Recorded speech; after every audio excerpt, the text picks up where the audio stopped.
guys, welcome back to another episode of Weledoy. I'm Delithna Dewalko, your host. This week's guest has quite the story, and I'm so excited to have him join us. He came from a refugee camp in Sudan, a Purple Heart recipient, and also an International Franchise Association Franchise of the Year Award recipient. Yonas Hagos, thank you so much for joining us. How are you? I'm good. Appreciate you for having me. Thank you for joining us. Could you introduce yourself? Tell our viewers who you are, where you're from, where you were born, etc. Sure. My name is Yonas Hagos. In America, I go by Yonas Hagos. Uh, I was born in a refugee camp in Sudan, outside of Khartoum, a town named Gaddafi. Uh, Outside of Gaddafi, a refugee camp called Tawawa. And my parents came out here, brought us here in 1992 to the Chicagoland, and I've been here since then. Obviously, by looking at the background, I served in the U.S. Military, joined the Army in 2002, went to basic 2003, deployed to Iraq same year, got wounded in 2004. I was awarded the Purple Heart, got out, and since then I've started my entrepreneur journey and finally getting recognized for some of the hard work I've done. And More than willing, your flowers are well deserved, absolutely. I I'm so appreciate excited it. to dive deeper into your story because it is an interesting one. But let's just start with your beginning in Sudan. What memories do you have of growing up in Sudan and in the refugee camp that you were living in? Obviously, I was born in Sudan, and I've been in since the age of 9 before I came to the U.S. I do still have some slight memories of being a child there. Obviously, being Orthodox was not tolerated in certain areas, but we grew up poor, lived in huts, as I think that's how they're described, mud houses. Uh, my father came out to the U.S. in the late '80s before he brought us, so my mom was a single mother raising the four of us, and it was rough, but we made the best of it. We had a tight community of Ethiopians that supported one another, and we were very fortunate and lucky to be able to come to the U.S. in '92, and our life changed for the better. I can only imagine. What values would you say were instilled in you from your time in Sudan, from your parents and your guardians at the time? That's a great question. Obviously, being a Havishan, I'm sure we all the non stop parents grilling us about studying and doing stuff, which as a child you looked at it like whatever, but Leave me alone, right? yeah, leave me alone. But you know what? Our parents was right. Obviously, the first thing my mom told us, we're going to the U.S. It's a land of opportunities. You can become whatever you want. I mean, obviously, I was 9. I didn't get it, but it was ingrained in me. And actually, a year up to before we came to America was just nonstop. Between uncles and the people in the community, like you better study hard, work hard. It's America. No one gets a chance or opportunity like this, and it sunk in, with me, and I've kind of run with it here in the U.S. And I've done very well. It hasn't been an easy journey for me, but the people at Tigray, me having that blood, it's we don't give up so easily. At all. The resilience is in our blood for sure. Yes, we embrace struggle, and we continue to drive on. So just like every Ethiopian, my parents instilled in me good values, and I've used them, and it's worked. Diligently. Could you tell me more about that journey? How was it coming from the from Sudan, coming to the United States? How was immersing yourself in the United culture? Well, so my parents obviously had a tougher journey when they fled, Tigray during the war, the first genocide, and that always resonated with me. So when I came to the U.S., you don't quite understand how lucky you are when you're in the U.S. because you kind of get Americanized.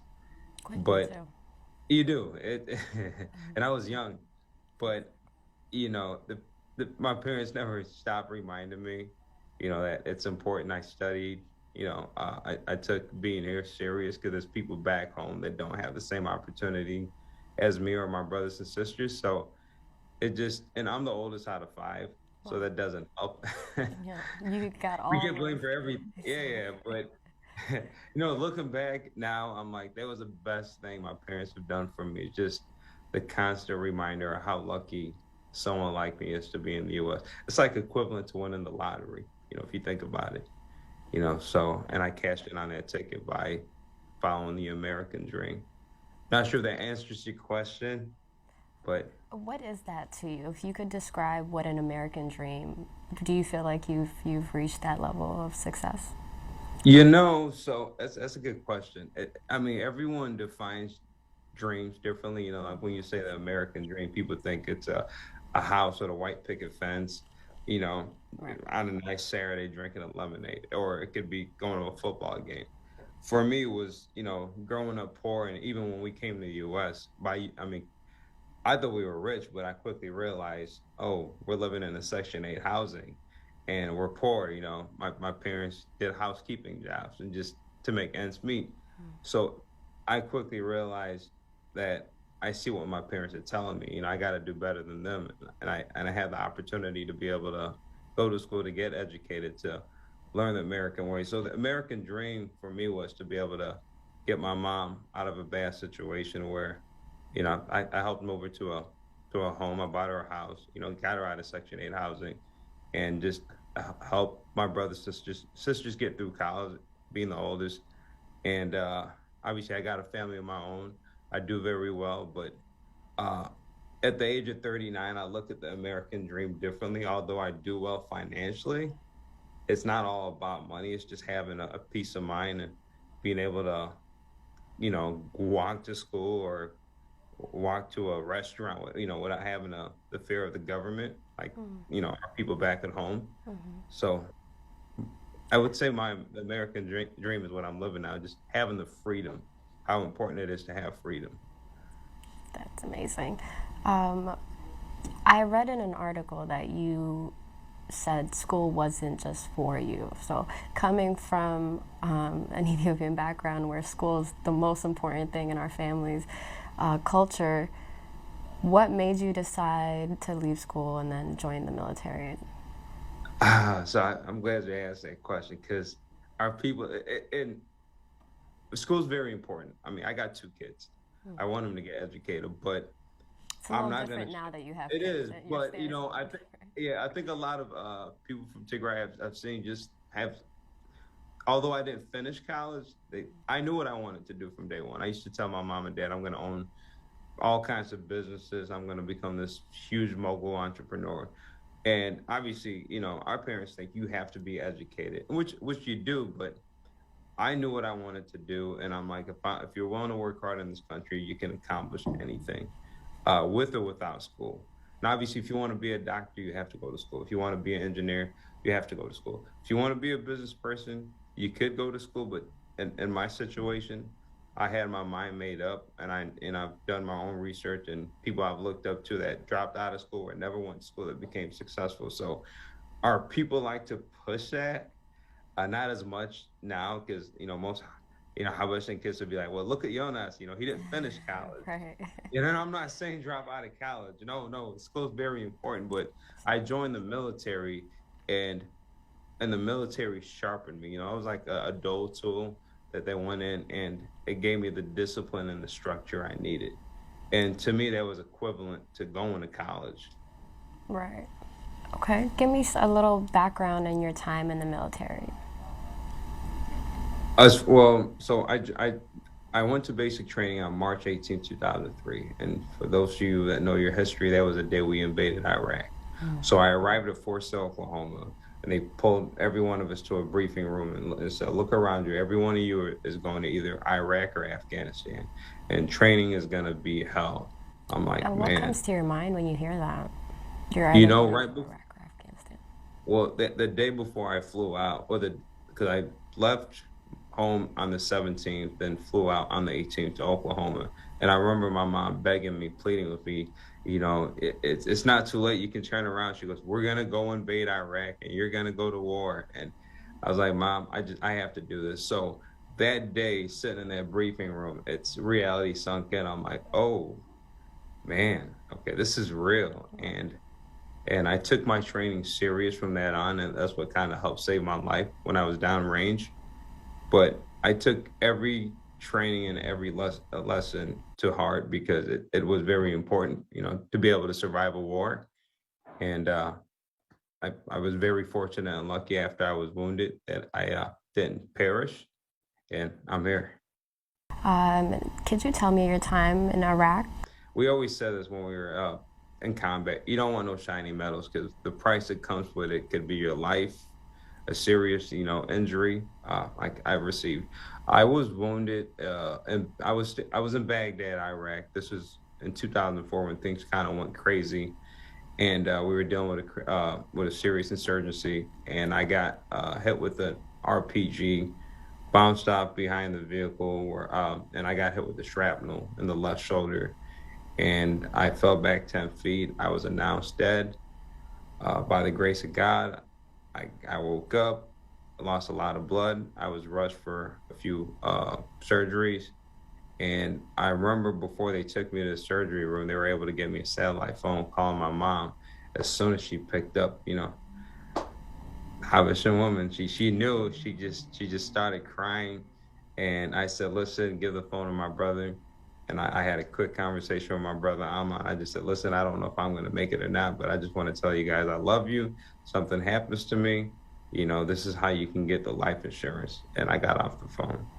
And obviously, it wasn't my time. After several surgeries, I was able to recover. And the journey of healing started after that. And tell me that journey, because in the article that I read, you also said they told you you would probably at most have like 50% mobility in your arms once the surgery was finished, and you're like, now I'm completely back to 100%. So, what is that mental challenge to get back to 100% feel like? How much manifestation took power for that? Well, obviously, I have the will to live, and now I'm seeing and understanding and just seeing what's happening back at home with Tigray and just the willingness we have to live and survive. And I've had someone tell me, he goes, "I thought you were gonna die. You have this thing of just wanting to survive. It must be in your blood." And obviously, he went and did his homework and found out, the region I come from, our people are just strong. We're built a certain way. But I remember the surgeon coming in because once they stabilized me, they moved me to Germany Right. to Landstuhl. It's a huge military hospital out there, and they were going to bring me to Walter Reed, but they thought it'd be better for me to stay there. And they had my mom and dad on standby with their passports because they didn't know if I was going to make it. And I remember the surgeon walking and he goes, I got good news and bad news. I'm like, he goes, which one do you want first? I'm like, okay, well, I'll take the bad news. He goes, well, the bad news is you're probably going to have 50% mobility. I'm like, well, what's the good news? He goes, you're going to live. I'm like, well, that's a good thing. But he goes, and he goes, where do you reside? I said, the Chicago. And he goes, I would highly advise you move somewhere warmer. I said, why? He goes, well, you're going to have horrible arthritis in your shoulder. And he goes, we can remove most of the shrapnel. I still got a shrapnel about this big in my left shoulder they couldn't touch because it's around some An vital artery, nerves. right? Yeah, arteries, nerves, all kinds of stuff. But he says, if you follow physical therapy, you may be able to gain some of it back. But he wasn't hopeful. And obviously that was a blow for me. I was kind of depressed and bummed out. Outside of the physical aspect of fighting a war and dealing with my injuries and healing, there's the mental. And that was the first wave of soldiers that came back to the state side where the VA was ill trained to deal with people like us. And obviously they're much better now, but they were not ready for people like me to come with, PTSD, all kinds of mental issues. Right. But, I had a good mom. They told me, stop feeling sorry for yourself and figure it out. And that's exactly what you did. Has being a soldier influenced your career path and your entrepreneurial path in any way? Oh, yeah, major. As joining the military, and people tell me, knowing what you know now, would you still go and do it? Even though you went through hell by being seriously hurt. I said, I do it in a heartbeat. because this You do country it has done a again. lot. Oh, I do it in a heartbeat. This country has been good for me, for my family. They took us on, but more importantly, it obviously shaped my career. It gave me the discipline and the structure I needed. I'm not saying every person that comes from the service does well, but they kind of break you down and rebuild you, like a robot. And then just having that Tigray blood is just for black and white, and it definitely helped in my career, and it continues to help. And I continue to set high goals for myself, and I continue to accomplish them. Right, as we said, it's back to that mental strength, right? So it's all up to you when Yes. you come back to how you land on your feet. And you have been talking about your Tigrayan blood and how it's gotten you to where you are, and the strength and the mental strength that you've acquired through the process. This genocide that's been going on for over a year now, how has that affected you mentally? It kind of brought me back to my roots. I mean, like my obviously we got family, my mom's sisters, and this families that live back home, and my mom's my world. And just when it started, I didn't think it was really happening. I didn't really stay into like kept up with that, but all of a sudden I saw social media, then people reached out to me, and I've done a lot of things quietly to try to help, but just seeing my mom being heartbroken, and I'm like, man, history's repeating itself. I'm like, this is the reason I'm here. And I remember telling my wife that. I'm like, and my wife, obviously she started educating herself. And I'm like, this is the reason my parents fled. And it's like, Ethiopia was going on the right track. Then, a dictator steps in and starts killing, you know, kids, women. I mean, it's just, I've seen the visuals are awful, but our people are very strong and resilient. And I truly believe we're going to overcome. And but it's sad just seeing that, just seeing people displaced. You know, whether some of them have fled to Sudan and different parts of Africa, and it's horrible. It's sad. And it shouldn't be happening. I'm hopeful that the world will continue to step up and do something about it. And at the end of the day, I think the people of Tigray. They know that. I don't think there's going to be a savior that's going to come and help us. We can only help ourselves. That's one of the reasons we're very strong. I'm a Right. true believer of that because I happen to be, you know, with Tigray blood, and it shows how well I've done. Absolutely. Are there any specific coping mechanisms that you've used to help you get through, or did you have conversations with your mom to get an idea or a perspective of how the repetition is similar? Well, obviously I got off of social media as it was depressing for a while because it's just you would see and obviously just every time I'd call my mom to check up on her, no one wants to see their mom depressed and sad. Just not having hope. Her hope was she was getting ready to retire and she wanted to go back home and spend 6 months out of a year between the U.S.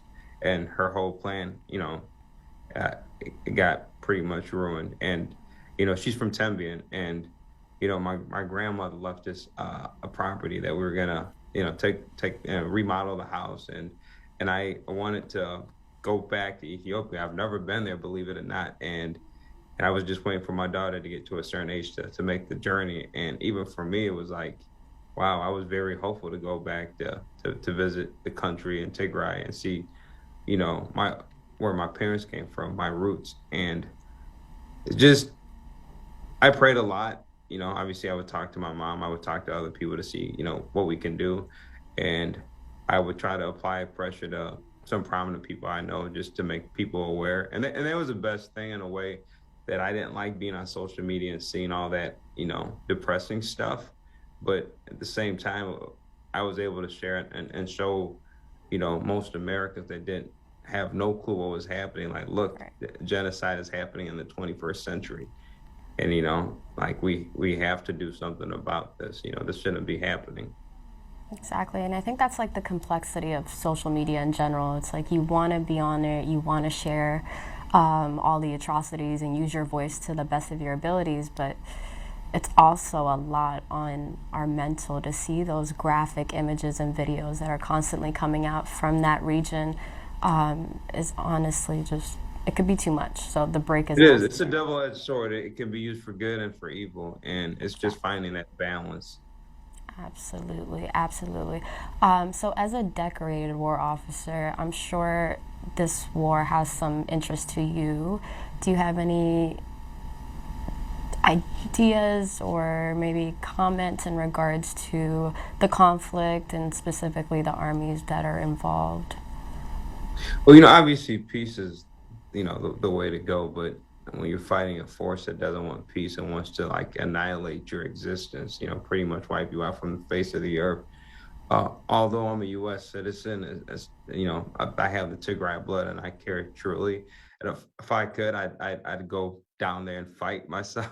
Ever And had that come across your mind? I obviously have thought about it, but my wife and my mom would not approve of that.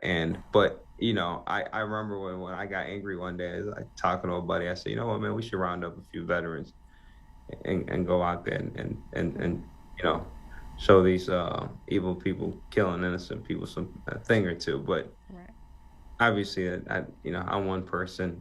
I can't do much, but I am vocal. I do try to talk to people quietly. I'm not one of those people that goes on social media and, you know, uh, I have a saying, talk softly and carry a big stick. Hmm. And, but I am hopeful. I do believe at some point we are going to gain our independence as much as I don't want to see Tigray separate from Ethiopia.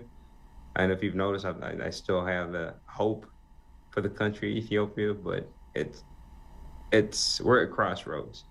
And all I can tell the people, if I can reach one or two people out there, don't give up. Like, just don't give up. You know, Right. you gotta keep, we're fighting for our survival. For sure. Persistence will always get Peace you to resistance. exactly to the end result that you want. Um, Going back to your career, though, I know you received the Franchisee Association Award last year for the Franchisee of the Year award. Tell me what that was about, where it came from, and how you received the award. So obviously, I'm a multi-unit franchisee. I own brand Dunkin' Donuts, Baskin Robbins, Arby's, Smoothie Kings. I used to have a couple other franchisees, and I also got a couple of concepts I own that I've started myself. Uh, I got an email about 2 months ago, and this is a very prestigious award, just to let you know. It's out of thousands of franchises for McDonald's, Burger King, and hundreds of thousands of franchisees across the world. So Right. I got an email, and So it's I global, it's did. not just the States. It's global, yeah. It's just Wow. not the United States. Okay. It's That's pertains. amazing. So, and the people that win it, it's out of hundreds of thousands, and I think they this year they awarded 59. And I got the email, my phone's buzzing. All of a sudden, I'm looking at my email thread. Congratulations, congratulations! I'm like, did I win the lottery? I'm like, what's going on? So I pulled over and I start reading. I'm like, congrats on the IFA. You were nominated. I didn't know I was nominated. Smoothie King nominated me, Wow. and for them, this is their first time actually nominating someone, and someone from their brand happened to win. Winning. It's a big deal. It is a very good honor. I was still in disbelief till I went to San Diego about a little over a week ago, and it hit me. I was like, man, I don't expect to get shiny medals, awards. I always say, as long as my family's able to eat and they got a roof over their head, I'm happy. But it is a great honor for me to say it. I'm happy to have won this award because it's a big deal. They're finally giving me my flowers, and what a Exactly. good way to say, hey, someone from Tigray won it. It's a big deal. And I'm sure that 8-year-old boy that was sitting with your father at that Dunkin' Donuts when you said, I will own one of these, will be very happy to know if you went back in time and told him, yeah, I got one of these awards. How many franchises do you own exactly? I think I'm close to 40 plus. That's incredible. When we talk about yourself as a child and saying you already knew what you wanted to do and become an entrepreneur. I know a lot of kids right now, especially in Tigray, but even globally due to the pandemic as well. But this war on our children, I think, will affect them, especially for their future hope of what they want to become and who they want to become. So, if you had a message to the kids of Tigray, how would you say to keep their hope alive, to keep their light at the end of the tunnel lit? What advice would you have for them? Well, that's where I can articulate this would be I used to be that kid, in a refugee camp with no hope. I had two great parents that knew there was more to life and than just living in a refugee camp. And I was fortunate enough to come to America. I would say um, I'm someone just like you, and look at me now. Do not give up. Don't take no for an answer. You've heard me say it earlier when you mentioned the word persistent. That's one of my slogans: persistence beats resistance. Like, I love that. the key to my success is not obviously a little luck and just and destiny or fate, but I didn't take no for an answer. People say you make it look easy. I'm like, but even at where I'm at my level, I still have resistance, but I'm very determined and I don't take no for an answer. Be hopeful, dream, because dreams can become reality. My wife always says, what you put to the universe is what comes back to you. And obviously in hard work. So if you're feeling hopeless and stuff, just take it day by day. The fact that you're able to wake up every morning is a blessing. And sometimes you got to count the smallest blessings, but do not take no for an answer. Stay persistent and do not lose hope. Because once you lose hope is what you might as well call it quits. Agreed. I think the loss of hope means the loss of your dreams at the end of the day. That was amazing. And finally, I want to see, do you speak Tigrinya? How's your Tigrinya? Exatamente. Ay, sorry. Yeah, that's the one thing my parents, yeah, people get shocked. He's out of here. Okay, well, I could hear it. You got the accent down too. So, Yeah. thing. Finally, though, do you have a message to the viewers in Tigray, as well as the international community and their stance in this genocide taking place in the 21st century? Yeah, I want to say I love everyone, each and every Tigrayan that's out there. Do not lose hope. Uh, keep up the good fight. Don't take no for an answer. Stay persistent and just continue to pray and continue to bond and just don't take no for an answer. And I'm not saying go start up the war and march to Addis Ababa. I wish we did that, but do not take no for an answer. Knock every wall that's in front of you. Fight. That's what we've been fighting since our existence. And I finally accepted that. I'm like, I did not become successful by accident. It's because I came to a foreign country, learned the language, mastered it. And although the situation may seem hopeless for you guys out there, it's not. I'm on the outside looking in. Fight, fight to the end. Do not give up and do not lose hope. Love that. And for the international community that has just stood by and watched this happen, if you had a message for them? I'm not going to get into politics, but it's sad what's happening in Europe. I mean, everyone is watching what's happening to Ukraine, but it got me pissed off because when people from Tigray were being slaughtered, no one from the international community obviously rose to the occasion. And I have a few friends that are like, you see what's happening in Ukraine? I said, it's very unfortunate. And I'm keeping those people in my prayers. But how about the people of Tigray? How come we're not getting the media like they're getting it? When a foreign country, the Eritrean government and the Ethiopian government and uh, were massacring people, killing women and children, with no mercy. They were shelling, communities and homes. No one said anything. And I'm not taking away in what's happening in Ukraine by any means. I mean, I'm not in support of what's happening, but it's kind of sad that we got left in the dark, and it's unfortunate. And I will say this to the people watching this, you need to stand up. There should be no form of genocide, where you're taking over a sovereign state for having an election. That's sad. And shame on the people that stayed quiet. And there's a lot of, politicians in the US that stayed quiet. And now they're all sitting here, making a big stink about it. And it sucks. But our people are strong. We're going to endure this and come out ahead. I'm very hopeful of that.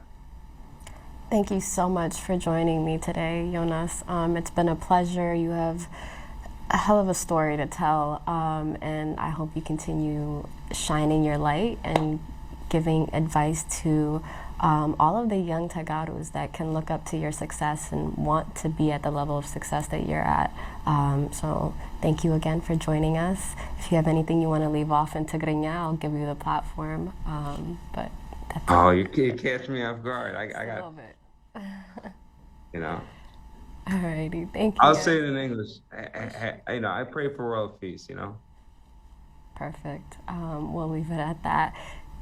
Thank you guys for joining us. I hope you guys enjoyed today's episode. Yonas Hagos, if you have a social media platform they can find you at, or any of your franchises throughout the states that you guys can go and visit him at.